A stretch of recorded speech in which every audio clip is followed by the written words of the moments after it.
चलो स्टार्ट करते हैं एप्लीकेशन ऑफ इंटीग्रल्स। तो देखो जब मैंने इंटीग्रल्स आपको पढ़ाया था तो मैंने एक चीज बताई थी, शायद आपको याद होगा, कि इंटीग्रेशन आपको क्या देता है, एरिया अंडर द कर्व। ठीक है, तो वो कर्व क्या है यहां पर ध्यान से समझना, इस ग्राफ को एक्चुअली समझना, तब आपको समझ में आएगा ये चैप्टर एक्चुअली किस पे बेस्ड है। यहां पर y is equal to f of x एक फंक्शन है।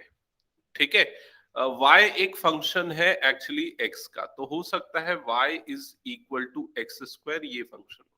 तो हर एक फंक्शन का अल्जेब्रिक मतलब ऐसा रिप्रेजेंटेशन और ग्राफिकल रिप्रेजेंटेशन भी पॉसिबल है। अगर हम इस फंक्शन का ग्राफ बनाए तो हो सकता है उसका ग्राफ इस तरह से बने।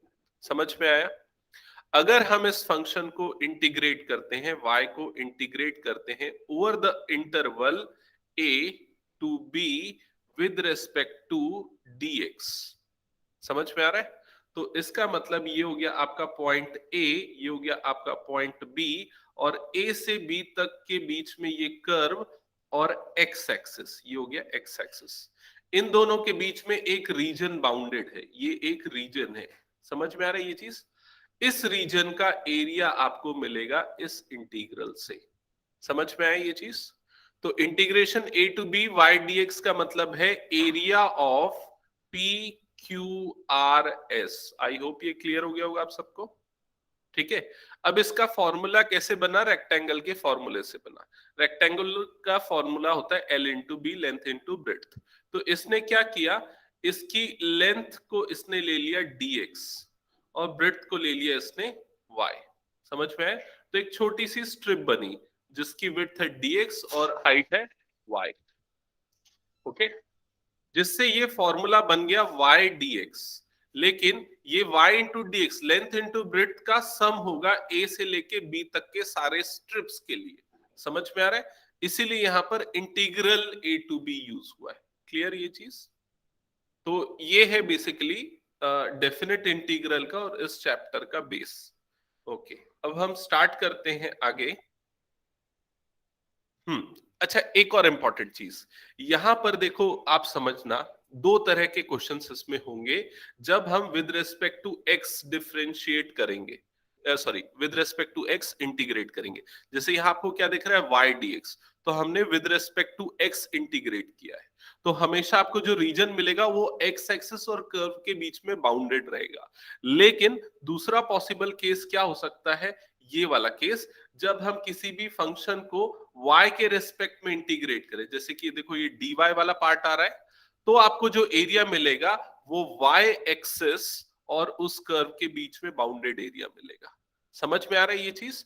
तो आपको ये क्वेश्चन में मेंशन किया होगा कि y एक्सिस और कर्व के बीच में बाउंडेड एरिया चाहिए या फिर x एक्सिस और कर्व के बीच में बाउंडेड एरिया चाहिए। तो उसके अकॉर्डिंग आप चूज करोगे कि आप y के रेस्पेक्ट में इंटीग्रेट करोगे या फिर x के रेस्पेक्ट में इंटीग्रेट करोगे। क्लियर ये चीज? ओके, अब इसके बाद ये और भी कुछ पॉइंट्स हैं। ठीक है, इन सबको फिलहाल मैं एक्सप्लेन नहीं कर रहा हूं, क्वेश्चन के साथ हम एक्सप्लेन करेंगे। सीधा क्वेश्चन स्टार्ट करते हैं। क्वेश्चन नंबर 1, गुलप्रीत दिख रहा है ना वहां से, या सामने शिफ्ट होना है तो हो जाओ, तुम लोग थोड़ा इधर शिफ्ट हो जाओ।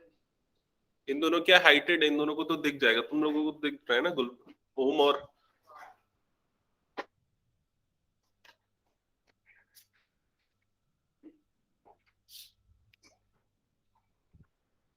क्वेश्चन नंबर 1 चलो नोट करो और स्टार्ट करो।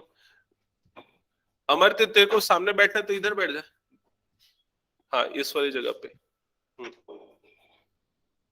ठीक है, ओके, चलो क्वेश्चन नंबर 1 नोट करो।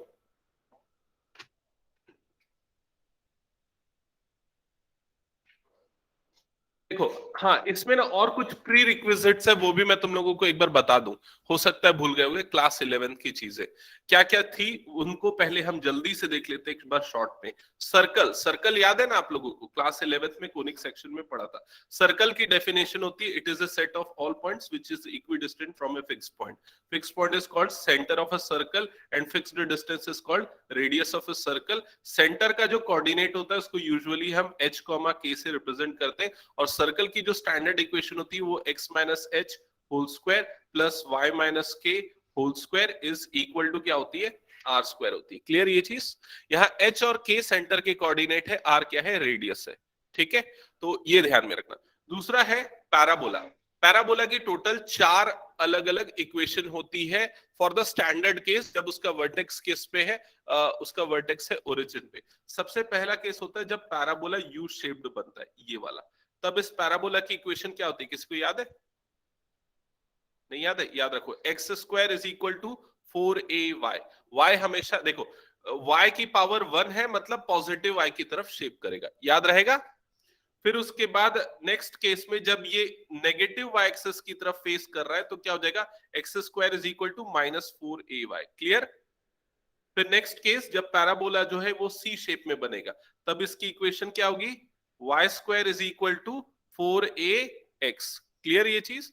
और जब पैराबोला नेगेटिव एक्स एक्सिस की तरफ फेस करेगा, मतलब इस तरफ, तो उसकी इक्वेशन क्या होगी, y square is equal to -4ax। Clear? याद रखना हर कोई इस चीज को। ए होता है फोकस का कोऑर्डिनेट। ठीक है, जैसे कि मान लो फर्स्ट केस में अगर ये ऊपर की तरफ फोकस कर रहा है, मतलब पॉजिटिव एक्सिस की तरफ, तो फोकस का कोऑर्डिनेट क्या होगा, 0, a। समझ में आ रहा है? नीचे की तरफ अगर फेस कर रहा है तो उसका फोकस का कोऑर्डिनेट क्या होगा, 0, -a। यहां पर है तो फोकस का कोऑर्डिनेट क्या होगा, a, 0। यहां पर फेस कर रहा है मतलब फोकस का कोऑर्डिनेट क्या होगा, -a, 0। समझ गए? तो ये चारों चीजें आपको याद रहनी चाहिए, बहुत फ्रीक्वेंटली यूज होने वाला है। और सर्कल की इक्वेशन भी। ठीक है, फिर अब हम आ जाते हैं एलिप्स पे। ये हो गया? ठीक है, ये सब 11 का पार्ट है। चलो ठीक है, 1 मिनट रुक जाओ, मैं इससे बेटर पिक्चर आपको देता हूँ। ठीक है, इवन मैं व्हाट्सएप भी कर दूंगा, ज्यादा अच्छा रहेगा। Just a second, conic section class 1 WhatsApp कर देता हूँ ना, वो ज्यादा अच्छा है। ठीक है, ये सर्कल हो गया, सर्कल की स्टैंडर्ड इक्वेशन हो गई, डेफिनेशन हो गई।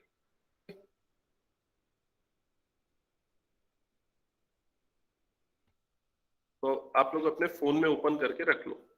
ठीक है, उससे फिर आप लोगों को नोट करना है तो नोट कर लेना, या तो फिर जैसा आपको करना है। ये एलिप्स की वो चारों इक्वेशन है, 4 केसेस में।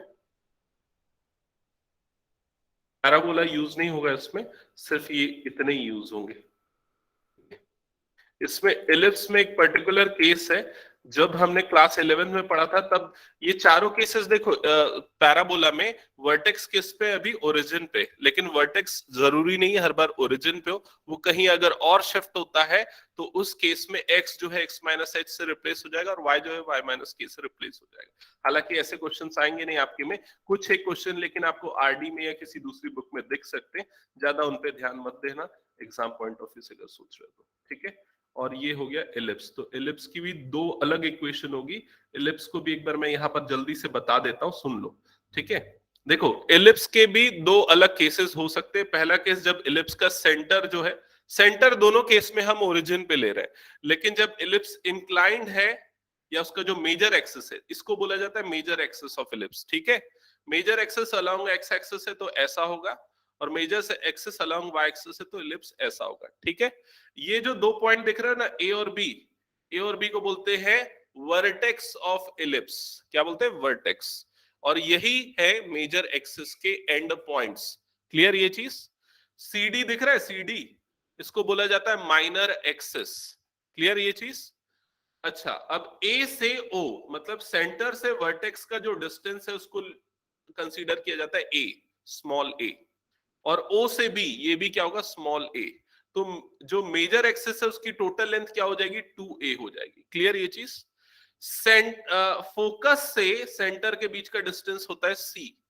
ठीक है, मतलब f1 से o का डिस्टेंस c, f2 से o का डिस्टेंस भी c, तो दोनों फोकस के बीच का डिस्टेंस कितना होगा, 2c। क्लियर ये चीज? और माइनर एक्सिस की जो लेंथ होती है वो 2b होती है। खैर ये ए बी सी, ये तीनों टर्म्स है, आपको यहाँ पर देखने को मिल जाएगा। मेन आते हैं इक्वेशन पे, हमको यूज होगा इक्वेशन। जब एलिप्स जो है एक्स एक्सिस के अलोंग है, मतलब ये वाले केस में, तो इक्वेशन होगी x square upon a square plus y square upon b square is equal to 1। Clear ये चीज? यहाँ पर ए क्या है, मैं एक बार फिर से बता दूं, ओ से ए का डिस्टेंस, ये जो डिस्टेंस है ये ए है, और बी क्या है, ओ से सी का डिस्टेंस। समझ ओ से सी का डिस्टेंस ये बी है। ए को बोला जाता है सेमी मेजर एक्सिस। क्या है? Semi major axis. और बी क्या है? Semi minor axis. क्लियर ये चीज? बस इक्वेशन में ये चेंज होगा जब आपका मेजर एक्सिस जो है along major axis along y axis हो जाएगा, तो देखो यहां पर ये डिस्टेंस हो जाएगा ए और ये वाला डिस्टेंस क्या हो जाएगा? बी। तो y square upon a square. Clear है ये चीज? तो जिस भी एक्सिस के अलोंग है वो इलिप्स डिवाइडेड बाय उसी का वो आएगा, वही मेजर एक्सिस होगा। ठीक है ये चीज? तो ये इक्वेशन भी याद रखना है, इसको भी मैं स्क्रीनशॉट भेज दे रहा हूँ। क्वेश्चन सॉल्व करते समय अगर यूज होगा तो आप लोग इसको फोन ओपन करके देख लेना। ठीक है? और बाकी घर में जाके नोट कर लेना। ओके, नेक्स्ट अब हम कंटिन्यू करते हैं आज की क्लास। जो बच्चे ऑनलाइन में उनको समझ में आ गया ना 11th की चीजें थी, ये मैं एक बार एक्सप्लेन कर रहा था। Yes sir. ओके, चलो अब आते हैं क्वेश्चन नंबर 1 पे। तो क्वेश्चन नंबर 1 है find the area enclosed by the circle. ठीक है? तो ये सर्कल की इक्वेशन है। अगर नाम नहीं भी दिया हो तो भी आप समझ सकते हो ये सर्कल की इक्वेशन है, क्योंकि ये इक्वेशन किस फॉर्म में है? x minus H whole square plus y minus के whole square is equal to r square, इस फॉर्म में। जब आप कंपेयर करोगे तो h की वैल्यू क्या है? 0। k की वैल्यू क्या है? 0। मतलब सर्कल का सेंटर कहां पर है? ओरिजिन पे। और r की वैल्यू क्या है? a है। क्लियर है ये चीज? अच्छा, इन क्वेश्चंस में आपको फिगर बनाना है, सारे क्वेश्चंस में उसके मार्क्स रहते हैं, तो इसलिए भी आप ध्यान देना। तो सबसे पहले हम फिगर बनाएंगे। फिगर बनाने के लिए हमने बना दिया एक्स एक्सिस और वाई एक्सिस। ये हो गया हमारा एक्स एक्सिस और ये हो गया हमारा वाई एक्सिस। ठीक है? अब हम एक सर्कल बना देंगे, तो एक सर्कल बना लो जल्दी से। आर ए है, ये ए लिखा है मैंने। ठीक है?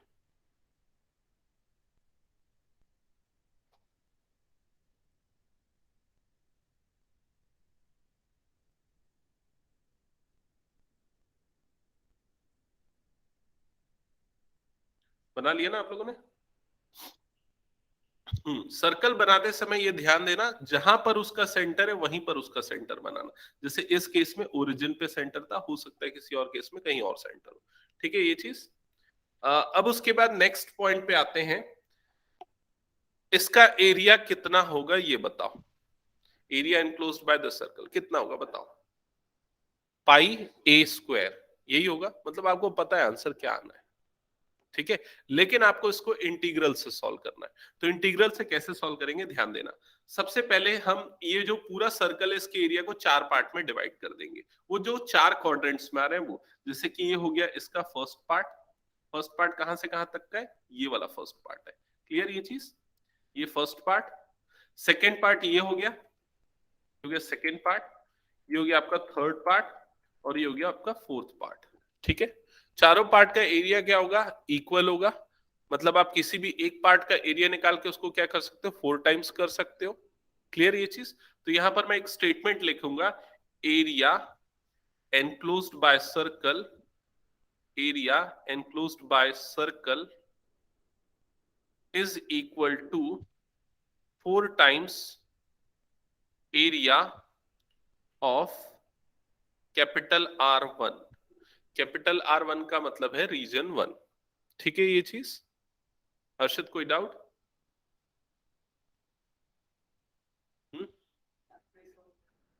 भाई ये पूरा सर्कल है ना, ये 4 पार्ट में डिवाइड हो, 4 क्वाड्रेंट्स बन रहे हैं ना उसके। तो एक पार्ट का एरिया निकाल ले, मल्टीप्लाई बाय 4 कर दे, तेरे को पूरे सर्कल का एरिया मिल जाएगा बस। ठीक है ये चीज? अब हमारा पूरा फोकस ये फर्स्ट पार्ट पे रहेगा, ध्यान देना। फर्स्ट पार्ट में आपको कौन सा एरिया चाहिए? ये वाला एरिया जिसको मैंने ये शेड किया है। ठीक है? अभी हमने देखा ना कि किसी भी रीजन का एरिया निकालने के लिए हम क्या करते हैं? इंटीग्रेट कर देते हैं। इंटीग्रेट करते हैं with respect to x axis या वाई एक्सिस। तो अगर हमको इस रीजन का एरिया चाहिए तो देखो यहां पर मैं इसको इंटीग्रेट करूंगा। इंटीग्रेट करने के लिए सबसे पहले मेरी लिमिट क्या होगी और किसके रिस्पेक्ट में करूंगा, ये दो चीजें आइडेंटिफाई करना पड़ेगा। किसके रेस्पेक्ट में करेंगे ये चीज भी इंपॉर्टेंट है। हाँ, एक्स या वाई दोनों में से किसी के भी एक के रिस्पेक्ट में हम इसको इंटीग्रेट कर सकते हैं। अगर मैं एक्स के रिस्पेक्ट में इसको चूज करता हूं तो फिर ये वाला हमारा एक्स एक्सिस और इस कर्व, इन दोनों के बीच में बाउंडेड रीजन का एरिया ये देगा। समझ में आई ये चीज? और एक्स एक्सिस का स्टार्टिंग पॉइंट कहाँ है? ओरिजिन से, जिसका एक्स कोऑर्डिनेट क्या है? 0। और एंडिंग पॉइंट कहां पर है? यहां पर। और इस पॉइंट का एक्स कोऑर्डिनेट क्या होगा? यस, a कॉमा 0, मतलब एक्स कोऑर्डिनेट क्या होगा? a होगा। तो अगर आपको एरिया ऑफ रीजन 1 निकालना है तो आपको इंटीग्रेट करना पड़ेगा over the interval 0 to a and with respect to x। समझ में आया ये चीज? तो विद रेस्पेक्ट टू x अगर इंटीग्रेट करते तो जो इसकी ब्रेड्थ होगी, ये तो लेंथ क्या हो गई? dx हो गई। ब्रेड्थ मतलब क्या होगा? y होगा। तो हमेशा y with respect to dx होगा। समझ में आ रहा है ये चीज? अब y की वैल्यू कहां से मिलेगी? तो y की वैल्यू मिलेगी आपको इक्वेशन से। तो इक्वेशन आपको क्या गिवन थी? X square plus y square is equal to a square, जिससे आपको y की वैल्यू क्या मिल जाएगी बताओ? Under root a square minus x square. तो यहां पर अब हम y की वैल्यू पुट कर देंगे, तो under root a square minus x square dx. समझ में आई ये चीज?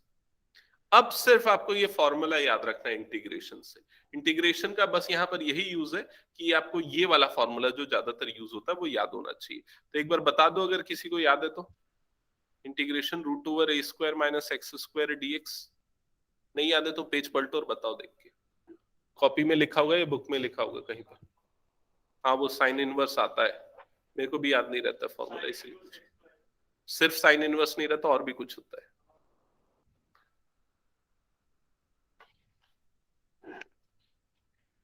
अनुष्का समझ में आ रहा है ना? Yes sir. हाँ, अंडर रूट एक्स बाय 2, हाँ हाँ, plus sine inverse x by plus a square by 2, हाँ, sine inverse x by plus c. ठीक है ये चीज? ओके, यहाँ प्लस सी नहीं आएगा क्योंकि ये डेफिनेट इंटीग्रल है इसलिए। ओके, तो ये फॉर्मूला बहुत ज्यादा यूज होगा इस चैप्टर में, याद रख लेना इस फॉर्मूले को। ठीक है, चलो अब इसके बाद ये आ जाएगा 4 टाइम्स। ठीक है, इंटीग्रेट कर दे रहा हूं, तो इंटीग्रेशन के बाद ये क्या हो जाएगा? X by 2 root over a square minus x square plus a square by 2 sine inverse x by a. और इंटीग्रेशन की लिमिट क्या है? 0 टू ए। ठीक है, अब यहां पर हम लिमिट पुट करते हैं, तो बाहर में 4 टाइम्स है, अपर लिमिट पुट करूंगा तो क्या होगा? ये ए बाय 2 इंटू 0 हो जाएगा, a square minus A square, plus ये क्या हो जाएगा? ए स्क्वायर बाय 2, और ये क्या हो जाएगा? साइन इनवर्स ए बाय ए हो जाएगा। ठीक है, माइनस लोअर लिमिट, तो माइनस एक्स की जगह 0 रख रहे हैं, प्लस ए स्क्वायर बाय 2, और ये क्या हो जाएगा? साइन 0 हो जाएगा। सबको समझ में आया कि नहीं? ये माइनस होगा एक्चुअली, खैर जो भी प्लस माइनस वो तो 0 होना है। तो ओवरऑल ये वाली वैल्यू 0, ये वाली वैल्यू तो 0 थी, ये वाली वैल्यू 0, तो आपके पास क्या बच गया? सिर्फ ये वाली टर्म बच गई, a square by 2 sine inverse a by a. A और ए कटेगा, साइन इनवर्स 1। साइन इनवर्स 1 क्या होता है? पाई बाय 2 होता है। तो आपको यहां पर क्या मिल जाएगा? 4 into a square by 2 into pi by 2, 2 2, और ये 4 कैंसल, तो मतलब क्या बच गया? पाई ए स्क्वायर। यही आना था आंसर। समझ में आया ये चीज? दैट्स इट, कंप्लीट करो इसको। विनायक ध्यान नहीं दे रहा है तो फिर से, हाँ।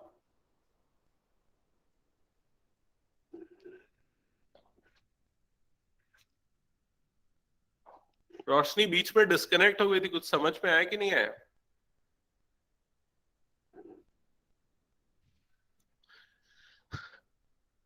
ये हो गया जिनका ना, वो लोग ये सोचो एक बार कि अगर हमको इसको y के रिस्पेक्ट में इंटीग्रेट करके सॉल्व करना होता तो क्या चेंज होता? y dx की जगह क्या लिखते हैं हम? x dy लिखते, बस इतना चेंज होता। और x की वैल्यू जो है वो इन टर्म्स ऑफ y आती, और लिमिट भी हम y एक्सिस से चेक करते। फॉर्चुनेटली इस केस में y की भी जो लिमिट है वो 0 से a है, क्योंकि ये सर्कल है। एलिप्स होती तो अलग हो जाता उस केस में। क्लियर हुआ ये कंसेप्ट? ओके, सो मैं इरेज कर दे रहा हूं इस क्वेश्चन को। नोट नहीं करता यार, बिल्कुल ध्यान नहीं दे रहा विनायक। इतने देर में आराम से नोट कर, हाँ चलो नेक्स्ट क्वेश्चन नोट करो, स्क्रीनशॉट भेजो थोड़ी देर में, तब तक ये क्वेश्चन नंबर 2 करो। नोट कर लो question number 2। Find the area enclosed by ellipse this. Find the area enclosed by ellipse x square upon a square plus y square upon b square is equal to 1. यहाँ a क्या होता है? हाँ, semi major axis. तो इसका मतलब है इसका मेजर एक्सिस किसके अलोंग है? एक्स एक्सिस के अलोंग है। तो एलिप्स का शेप फिगर आपको बनाना पड़ेगा, वो कैसा बनाना है ये इससे आपको समझ में आ जाएगा।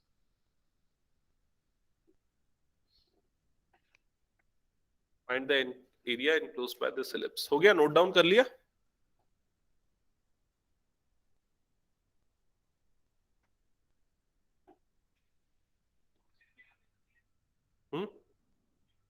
हाँ, ओरिजिन पे ही बनेगा। चलो बनाना चालू करो। क्या वो वंश का नहीं बनेगा?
तो सबसे पहला टास्क आपका फिगर बनाना। एक बार देख लो, ऐसा ही बना फिगर। फिर उसके बाद सेम कंसेप्ट जो हमारा अप्लाई हुआ था इसमें सर्कल्स में, वही कंसेप्ट अप्लाई होगा एलिप्स में भी। ठीक है? इसमें भी हम पूरे रीजन को 4 पार्ट में डिवाइड करेंगे। तो ये हो जाएगा आपका फर्स्ट रीजन, ये हो जाएगा सेकेंड, ये हो जाएगा थर्ड, और ये क्या हो जाएगा फोर्थ। ये सिमेट्रिक है, मतलब area enclosed by this ellipse is equal to 4 times area of region 1। वो स्टेटमेंट आप लिखोगे। चलो करो, सॉल्व करो आगे। गलत बना दिया क्या? एलिप्स नहीं बना सकते ना, ये भी गलत बनाएगा। हाँ, वो ये ध्यान दो ना, इसका फिगर का मार्क्स कट जाएगा नहीं तो। हाँ, फिगर बनाना जरूरी है इसमें, और वो रीजन को भी शेड करना पड़ता है। राउंडर राउंडर से नहीं बनाना है, ऐसी रफ हैंड से बनाना है, पेन से ही बनाना है। भले शेडेड रीजन को पेंसिल से बना शेड कर दो, लेकिन चलो चलो जल्दी सॉल्व करो।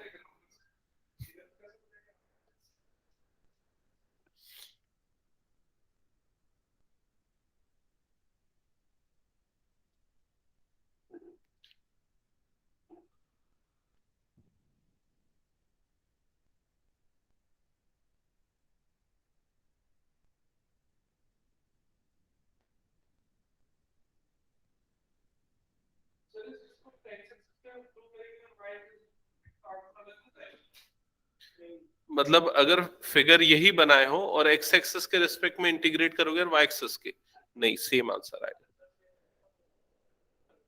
हाँ, लिमिट चेंज होगी और फंक्शन चेंज होगा। ठीक है? जैसे अगर इसी क्वेश्चन को हम दोनों केस से देखते हैं सॉल्व करके।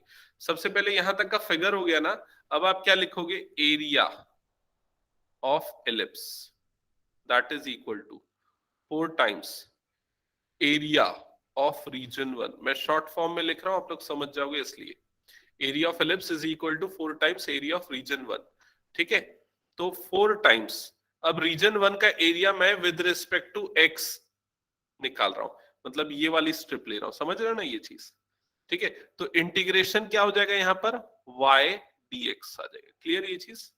लिमिट क्या आएगी यहां पर, ध्यान से समझना। लिमिट ये है 0 और ये क्या है? a। समझ में आ रहा है? तो ये हो जाएगा 0 to a। अब अगर आप फिगर गलत बनाते तो ये भी गलत बनता। कैसे गलत बनता? आपका बी आता है यहाँ पर, तो आपकी लिमिट गलत हो जाती।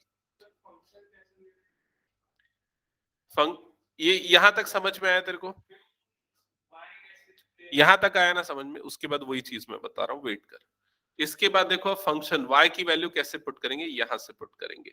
यहां पर y square upon b square is equal to क्या हो जाएगा, 1 minus x square upon a square, ये होगा। Further y square upon b square is equal to क्या हो जाएगा, a square minus x square upon a square, ये हो जाएगा।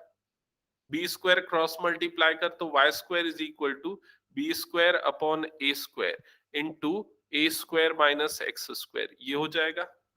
तो y की वैल्यू क्या आ जाएगी, b upon A root over a square minus x square. समझ में आया? ठीक है,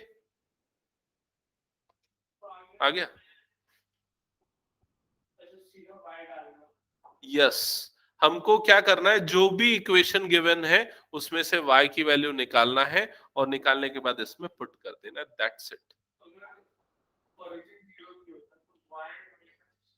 ओरिजिन जीरो नहीं होता तो क्या होता, वो जब आएगा क्वेश्चन तब मैं समझा दूंगा। ठीक है, अभी उस पे कंफ्यूज मत हो, अभी नॉर्मल लेवल के क्वेश्चन करो, फिर उसके बाद हम उस वाले लेवल के क्वेश्चन करेंगे।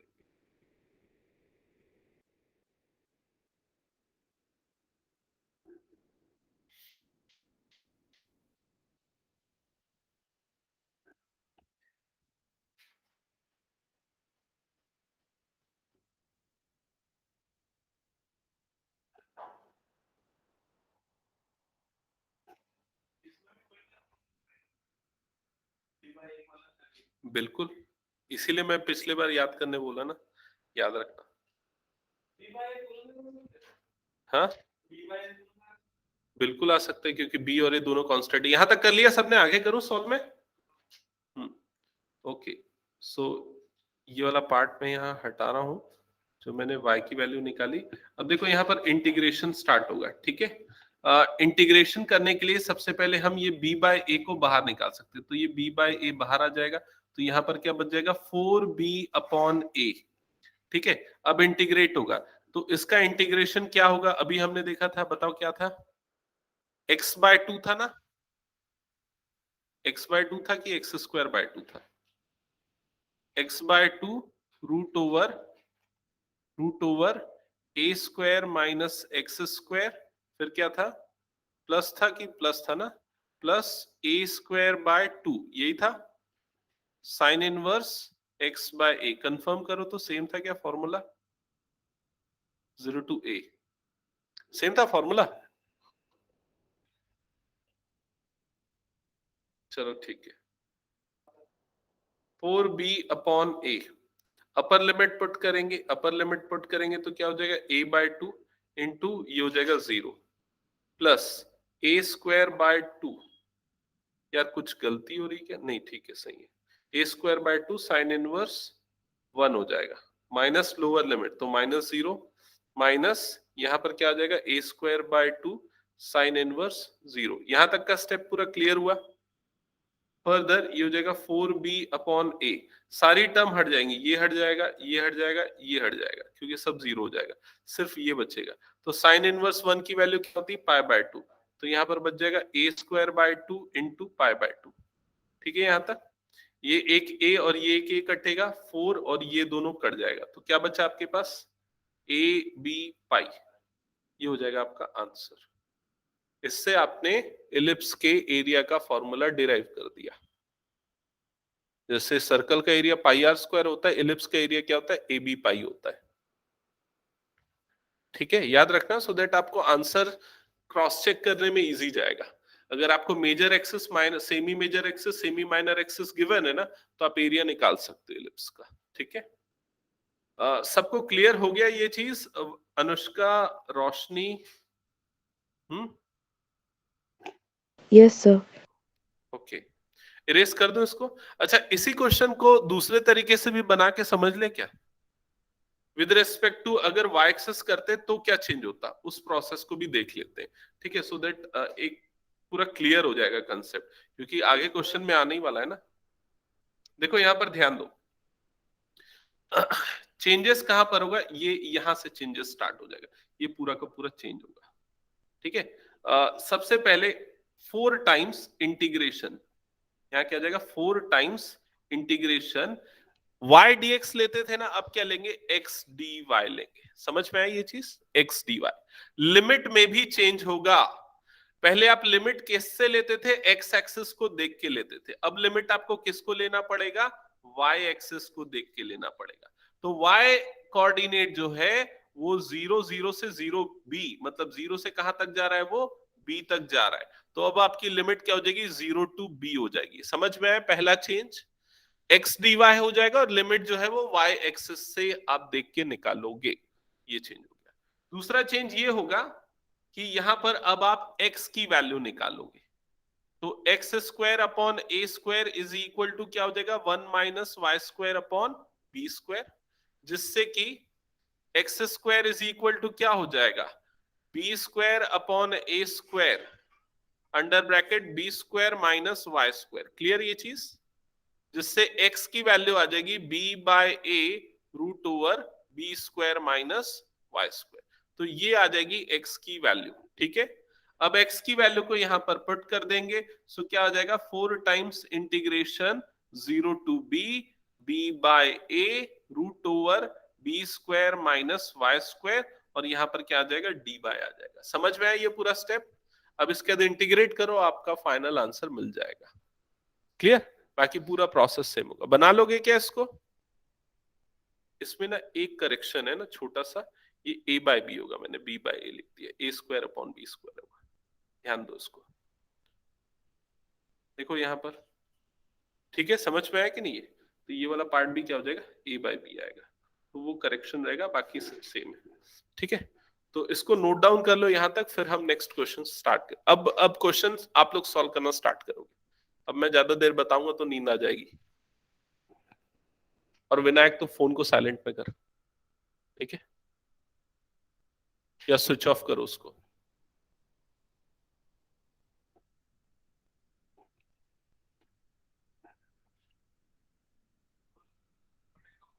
नहीं, अब सीधा एक्सरसाइज पे जाएंगे, हो गया ये। चलो एक्सरसाइज पे आ जाते हैं अब हम लोग। एक्सरसाइज क्वेश्चन नंबर 1 2 दोनों मैं कॉपी कर रहा हूं, आप लोग जल्दी से अपनी बुक में देखो।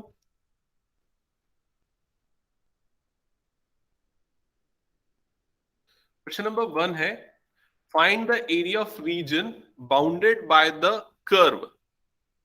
देखो क्या लिखा, find the area of region bounded by the curve. Curve कौन सा है, y square is equal to x, and line, line की इक्वेशन क्या है, x इज इक्वल टू 1। ठीक है, अब मेरी बात ध्यान से सुनो, मैंने आपको पहले पैराबोला क्यों पढ़ाया था, क्योंकि पैराबोला से आपको समझ में आएगा कि ये जो इक्वेशन है किसकी है, पैराबोला की इक्वेशन है। ये पैराबोला का फेस किस तरफ होगा,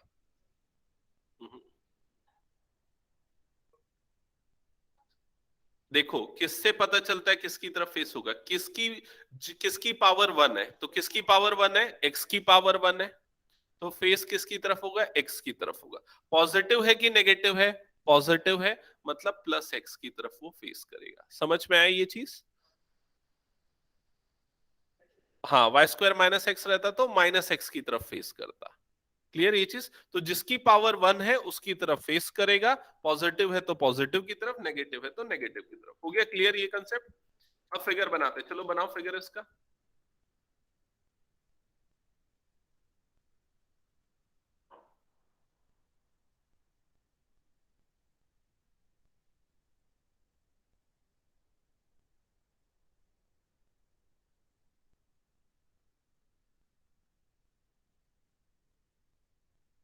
बनाओ बनाओ, खुद से बनाओ, मैं नहीं सॉल्व कर रहा हूं, मेरा मत देखो। बन गया, और दूसरा भी तो बनाओ। सिर्फ आपने क्या बनाया अभी तक, पैराबोला बनाया है, लेकिन दूसरा लाइन है ना, वो लाइन भी तो बनाओ।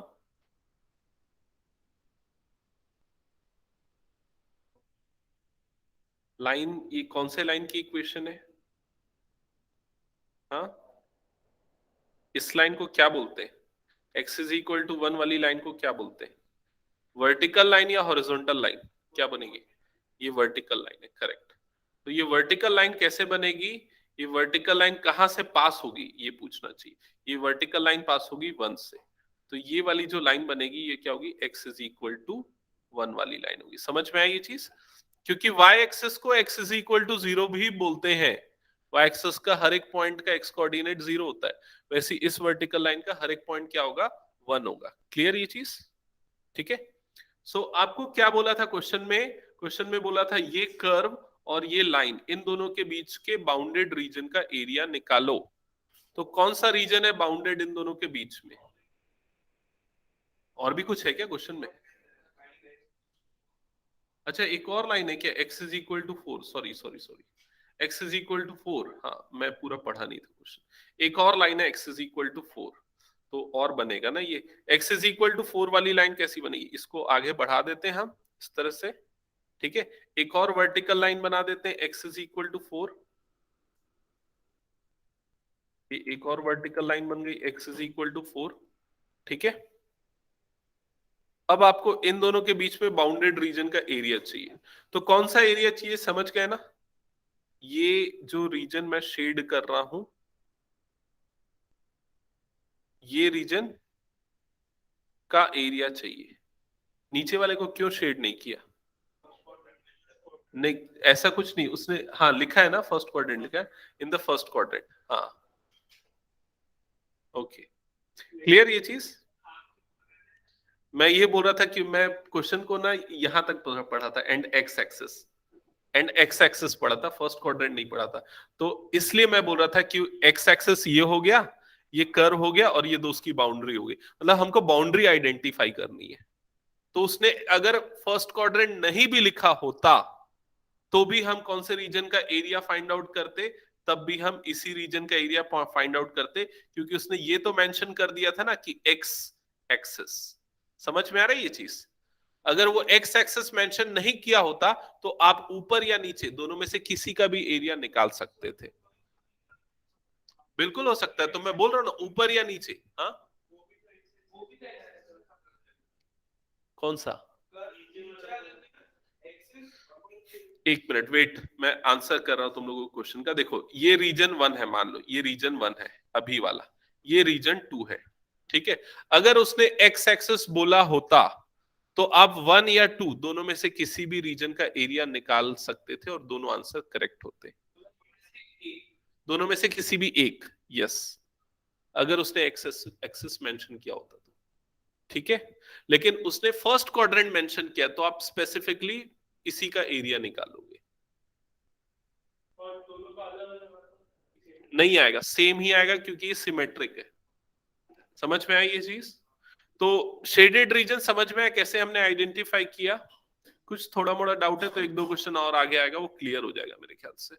अच्छा अब इसके बाद हम इस रीजन का एरिया कैसे निकालेंगे, तो क्लियर है कि हम एक्स एक्सिस के रिस्पेक्ट में ही इंटीग्रेट करेंगे। क्यों, क्योंकि ये जो रीजन है वो एक्स एक्सिस से ही बाउंडेड है, उसकी एक बाउंड्री क्या है, एक्स एक्सिस है। पिछले दो क्वेश्चन में दोनों बाउंड्रीज थी, एक्स एक्सिस भी और वाई एक्सिस, लेकिन यहां पर सिर्फ एक्स एक्सिस बाउंड्री है। तो इसका जो एरिया होगा, area of shaded region ASR, that is equal to integration, integration यहां पर क्या आएगा, y dx आएगा। क्लियर ये चीज, y dx ये हो गया। अब ये लिखने के बाद और ये आइडेंटिफाई करने के बाद कि किसके रिस्पेक्ट में इंटीग्रेट करना है, दूसरा स्टेप होता है लिमिट क्या होगी, करेक्ट। तो आप एक्स एक्सिस देखोगे, एक्स एक्सिस में ये रीजन स्टार्ट कहां से हो रहा है, 1 से, और कहां पर एंड हो रहा है, 4 पे। तो लिमिट क्या आ जाएगी इसकी, 1 से लेके 4 तक की। सेकेंड स्टेप भी क्लियर हो गया सबको। अब आते हैं थर्ड स्टेप पे। तो थर्ड स्टेप में हम ये देखेंगे, ध्यान से सुनना, इसमें गलती होती है। थर्ड स्टेप में हम ये देखेंगे कि जो इसकी हाइट है वो कौन से कर्व से बाउंडेड है। तो इसकी हाइट कहां पर है, इसकी हाइट वाला लेवल देखो ये है, ये वाला लेवल दिख रहा है व्हाइट कलर से जिसको अभी मैं शेड कर रहा हूं। ये वाली जो हाइट है इसकी इक्वेशन हमको कहां से मिलेगी, इसकी इक्वेशन हमको ये पैराबोला की इक्वेशन से मिलेगी, क्योंकि ये जो है ये एक्चुअली पैराबोला का बाउंड्री है ना। तो ये हो जाएगा y² is equal to x, जिससे y की वैल्यू क्या मिल जाएगी, √x। तो y की जगह पे हम यहाँ पर क्या पुट करेंगे, रूट एक्स। तो इंटीग्रेशन 1 to 4 और ये क्या हो जाएगा, रूट एक्स dx।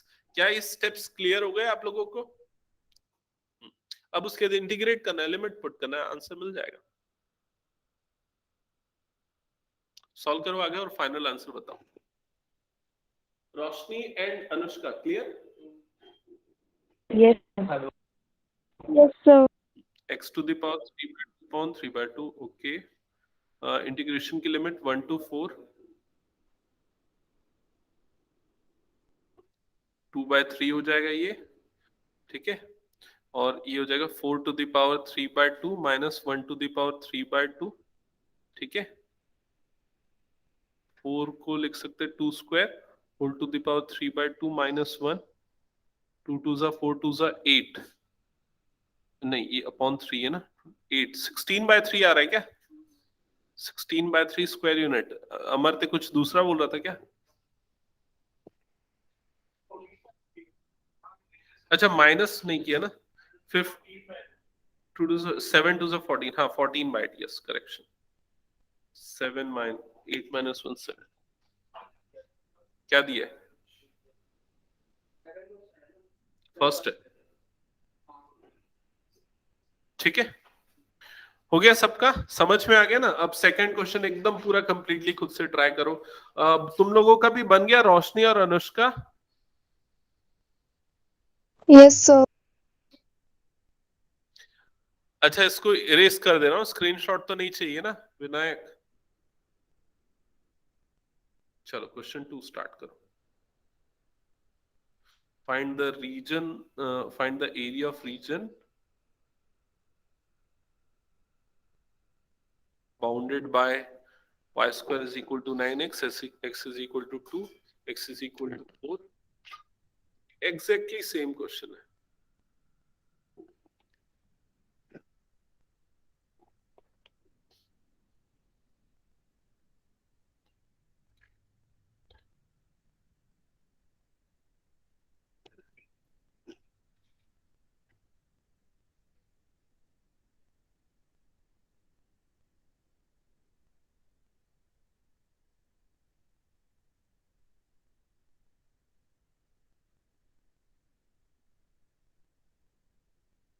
हाँ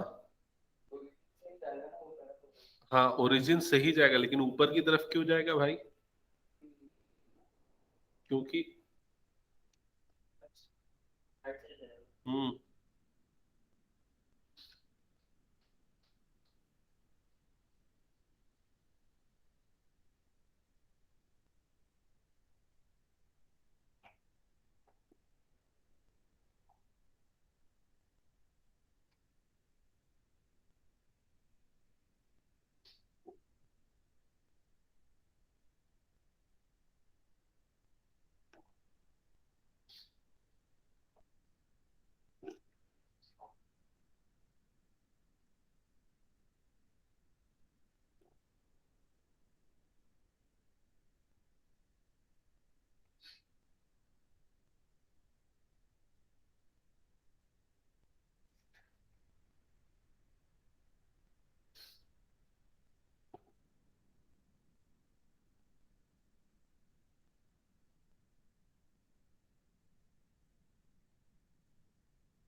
आगे आंसर गुरप्रीत। ऐसे क्या इंटीग्रेशन एरिया ऑफ एबीसीडी ऐसा भी लिख सकते हो। इंटीग्रेशन लिमिट हो गया होगा 2 to 4, y की वैल्यू क्या पुट किया बताओ, y dx तो होगा, हाँ 3x correct. 2 to 4 3 root x, yes correct 3 root x. फिर इंटीग्रेट करके फाइनल आंसर क्या आ रहा है, फाइनल आंसर बताओ। 16 minus 4 root 2. Yes correct 16 - 4 root 2। Clear ना सबको? तो चलो नेक्स्ट क्वेश्चन पे अब आ जाते हैं, क्वेश्चन नंबर 3।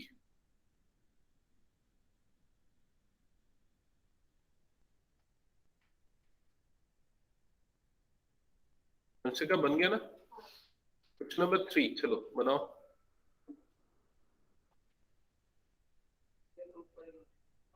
हम्म।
तो रीजन आइडेंटिफाई कर लिया आप लोगों ने? एक बार क्रॉस चेक करो सेम रीजन है या नहीं। ए बी सी डी, ठीक है। इंटीग्रेशन क्या होगा? इंटीग्रेशन के अंदर क्या आएगा? यस, ये आएगा एक्स डी वाई। लिमिट बता दो क्या आएगी? 2 से लेके 4, बस ये इंपॉर्टेंट चीज है। लास्ट एक और चीज, एक्स की वैल्यू क्या पुट करोगे? 2 रूट वाई, करेक्ट। ठीक है, कर्व की इक्वेशन से मिला। कर्व की इक्वेशन थी x square is equal to 4y, जिससे आपको x इज इक्वल टू मिल गया 2 रूट वाई। पुट करो, फिर उसके बाद आगे तो कुछ नहीं करना है, सॉल्व करके आंसर निकालना है। बताओ क्या आंसर आ रहा है?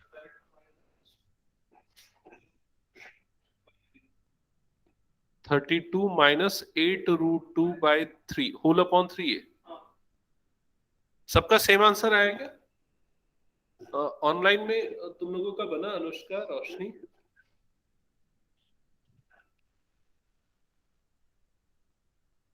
Yes, sir. Okay, next question number 4। Question number 4, मुझे बताओ आंसर क्या आएगा? 4 का आंसर क्या आएगा बताओ।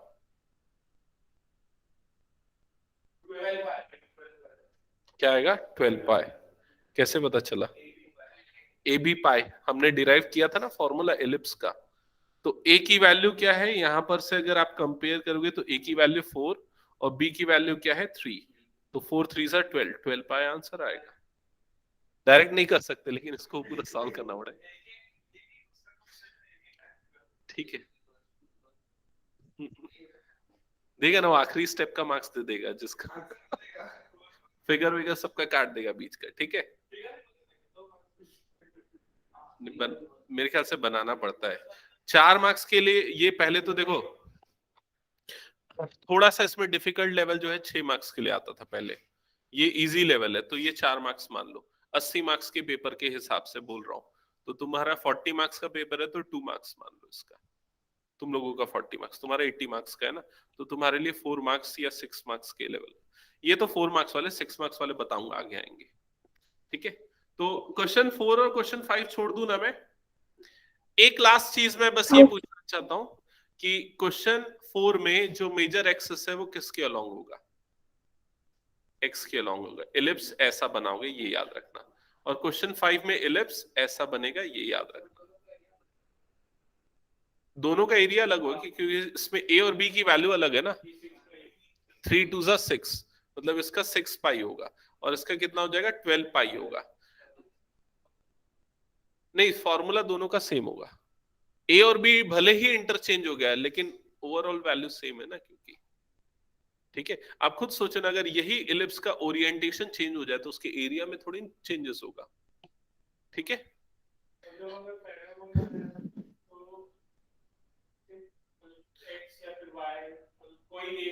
Parabola is not a bounded figure.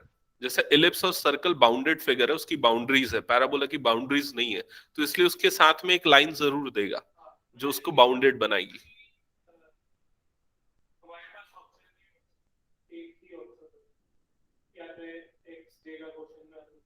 हाँ बिल्कुल, यस। दोनों को, हाँ मतलब एक्स एक्सिस और वाई एक्सिस में, यस।